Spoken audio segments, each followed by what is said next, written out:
When speaking on the subject of marriage, the Apostle Paul says in 1 Corinthians 7:32, I want you to be without care. He who is unmarried cares for the things of the Lord, how he may please the Lord. But he who is married cares for the things of the world, how he may please his wife. Now, if you're married or in a relationship, you might agree that at times your walk with God can be a little bit shaky. Because as that scripture states, when we're in a relationship, we have to care about pleasing our significant other, which at times can be a futile effort, right? So before I go any further, I'm going to be completely transparent with you because that's the only way I can be, and because it's only fair that you know where I'm coming from. Obviously, I'm not wearing a wedding ring. I was married for 3 years when I was 22 until I was 25 to a handsome Brazilian man named Rafael. But him and I made the mistake of getting married before we really knew each other. We only dated for 3 months prior, and we also made the mistake of getting married before we were mature enough to really handle a real marriage, right? And so we eventually agreed to part ways because our cultural differences caused a lot of stress on us. And again, we weren't ready for it. But he knows to this day that he can call me, and I'm there for him if he needs anything from me. And likewise, I can call him. And we will always forever respect each other and love each other. So before I was with him, actually, I was in a very long-term relationship. I was with my first boyfriend from when I was 13 until I was 20. And now I am with a boyfriend who him and I have been together for about a year. So that's me being transparent. No, I'm not in a perfect fairy tale marriage like most ministers appear to be. In fact, sometimes I wonder if I'm destined not to be married again. John chapter 3 verse 8 says that the wind blows where it wishes. And we can hear the sound of it and we can see it go by, but we don't know where it comes from or where it goes. So is everyone who lives by the Spirit. See, I live by the Spirit, and I don't know where I'm going to be a week from today, more or less a year from today. And that's just how I like to live.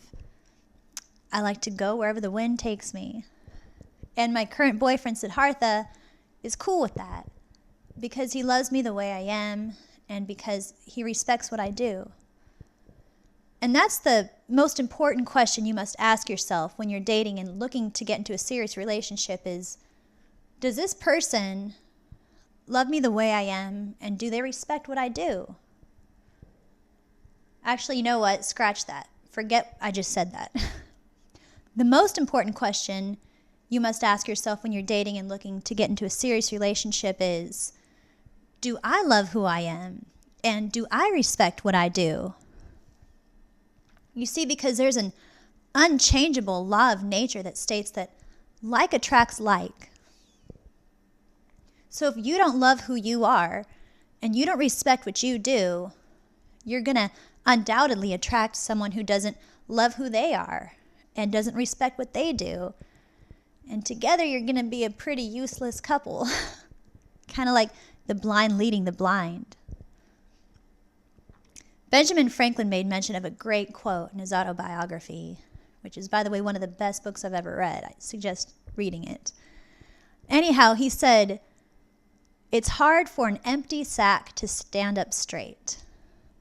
It's hard for an empty sack to stand up straight. Now, he was speaking in terms of people with no money, because as crime shows us, when you don't have money, you're liable to do whatever it takes, whether it be illegal or unrighteous, to get money, right? It's hard for an empty sack to stand up straight. I love that one, and I saved it in my words of wisdom file up in my noggin. However, I like to think of it more in terms of confidence. Because when you lack confidence, you're going to fall for whatever comes your way, right? For instance, a woman who is out trying to meet a potential boyfriend. If she lacks confidence, she's going to fall for the first guy who acknowledges her, whether it be with a drink or even the cheesiest of pickup lines. Again, because she lacks confidence, she's going to fall for the first thing that comes her way. And a guy, likewise, if he's out trying to meet a potential girlfriend, anything that walks and has breasts and comes within 5 feet of where he's standing, he's going to think he's in love, and he's going to pursue her regardless of the content of her character. So we've got to love who we are, first and foremost, and we've got to respect what we do so that we do not fall for anything less than the best man or woman for us. Amen? Now, the second most important question you have to ask yourself when you're dating and looking to get into a more serious relationship is, does this person share the same beliefs as I do? If they do, that's fabulous. It really is, because it is so hard to live in harmony with someone who doesn't have the same beliefs as you. 2 Corinthians chapter 6, verse 14 says that you should not be unequally yoked with an unbeliever. For what fellowship has righteousness with lawlessness? And what communion has light with darkness? And I love to think of a relationship in this light because, well, first off, a yoke is the wooden cross piece that farmers used to put oxen together so that they can pull the cart and plow the field, right? So it's like a little wooden cross piece that goes in between them, and again, together the oxen pull the cart, which allows the farmers to plow the field. So that's what a yoke is. So if you're an unbeliever, imagine being yoked, if you're a believer, imagine being yoked together with an unbeliever, trying to work through life, right? I guarantee you it's going to be difficult. Because as a believer, you probably try very hard to be the best person that you can possibly be. And you probably try very hard to help others and to resist temptation. Whereas unbelievers are a little bit more lackadaisical, a little bit more self-centered, and a little bit more indulgent, right? So I'm going to portray for you a scenario in which a believer is yoked together with an unbeliever so that you kind of get a better idea of what it's like to have to struggle through life when you're unequally yoked. Okay, on this side we got the believer. On this side we have the unbeliever. Okay, we're both yoked together. We got the wooden cross piece here in between us, and we're working together, right? Plowing a field. Working through life, plowing a field. Hey, baby, let's get up early and pray so that we can be productive and prosperous and peaceful. Oh, let's just sleep in. All right. Hey, baby, let's go exercise and eat a nutritious meal so that we can maintain our bodies, which are the temple of God. Let's just stay home and order a pizza. Hey, baby, please stop looking at those dirty sites on the internet, because then you're not going to want to make love to me.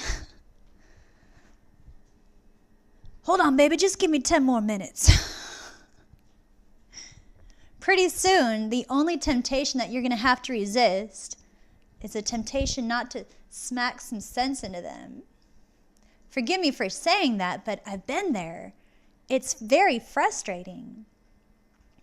You see, because you're going to work so hard trying to pull the weight for the both of you that eventually you're just going to crash and burn.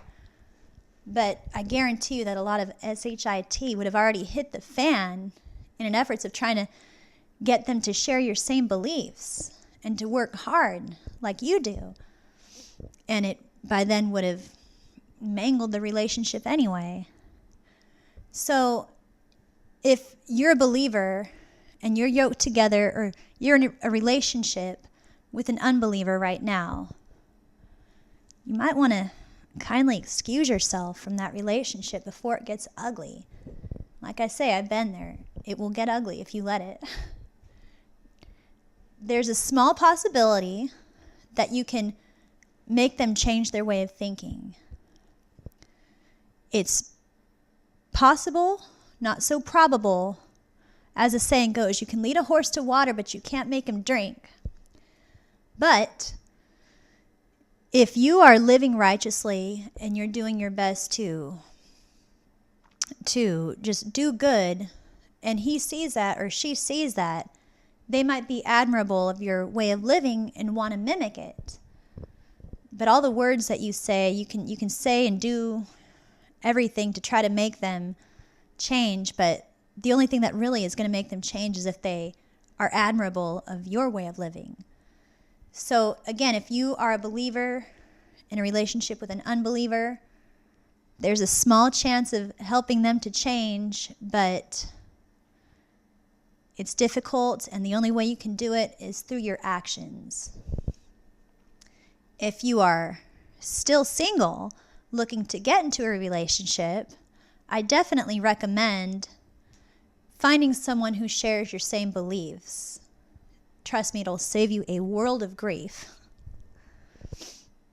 So let's say that you love who you are and you respect what you do, and your sack is full of confidence, and you find someone who loves who they are and loves what they do and is confident, and you both share the same beliefs, and you both prove that you can be yoked together for a substantial period of time, and you can work together in harmony, even through good times and bad, then you might want to consider marriage at that point.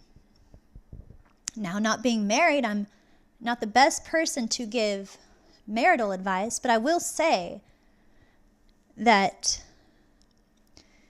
if you copy down the words of 1 Corinthians chapter 13, verses 4 through 8, and you copy them down verbatim and you place them where you can see them every day, I guarantee you, once those words start to instill within your heart and mind, you are almost guaranteed to have a wonderful, successful marriage. 1 Corinthians chapter 13, verses 4 through 8 says, "Love is kind and suffers long. Love does not envy, does not parade itself, is not puffed up, does not behave rudely, does not seek its own, is not provoked, speaks no evil, does not rejoice in iniquity, but rejoices in truth. Love bears all, love believes all, love hopes all, love endures all. Love never fails." Now again, I'm not married, but I can almost safely assume that if there were a perfect recipe for a successful marriage, that would be it. God bless you. Thank you for listening to what I have to say. And may your dating games go well for you.